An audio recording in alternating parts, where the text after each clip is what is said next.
عندي أفكار للقائمين على المسلسلات.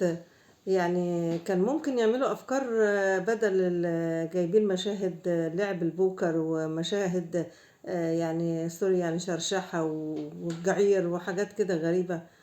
يعني كان ممكن يعملوا مشاهد مثلا عن بلد اتملت باللاجئين، مثلا ملايين اللاجئين، والناس اللي اصحاب البلد مش عارفة تعيش، واللاجئين اللي جم دول قاعدين يشتموا في اهل البلد، واهل البلد محتارين مش عارفين يروحوا فين ولا يجوا منين، واهل البلد استغاثوا محدش معبرهم. يعني ادي حاجة.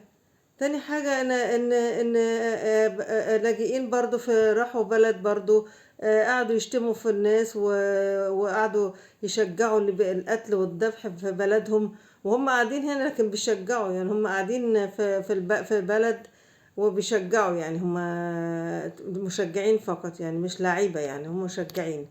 دي حاجة مثلا برضو.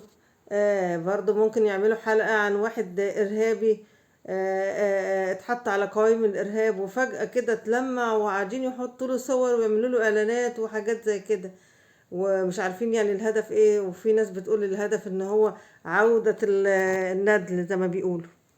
طيب، في حاجة تانية، ممكن يعني أفكار تانية، أفكار كتير بصراحة والله، يعني أفكار جميلة جدا. أفكار ممكن يعملوا حلقة عن الشباب اللي بيجي يدخل الجامعة يلاقي الأغراب، هم اللي حاجزين الأماكن في الجامعة، وهو يعني يروح يتغرب بقى في بلد تانية عشان يدخل الجامعة.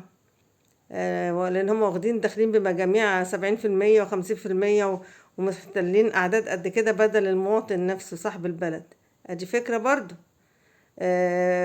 فكرة تانية برضو ان هم بلد مليانة دكاترة وبيتخرج منها كل سنة آلاف الدكاترة، ونروح نجيب دكاترة يشتغلوا في مستشفيات حكومية.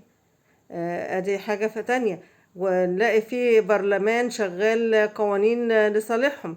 لما بقى عدد اللاجئين يعني اصبح تقريبا ربع تقريبا البلد اللي هم قاعدين فيها مستوطنينها. دي حاجة برضو فكرة. فكرة ان في مسؤولين مش سامعة لشعبها، لا دي هي سامعة اللاجئين راحتهم ايه. قاعدين يعملوا لهم قوانين ان هم يشتغلوا ويعملوا في البلد ديت اللي هم مستوطنينها اصلا، اللي هم مستبيحينها اصلا.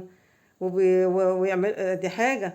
يعملوا يعني حلقة عن السيدة ضربت سيدة في المترو، وهي سيدة اصلا غريبة ضربت صاحبة البلد بالشبشب في المترو، ومحدش برضو يعني سأل عنها الست برضو، يعني مش عارفين عملت ايه. ادي افكار يعني للمسلسلات ممكن تنفعهم.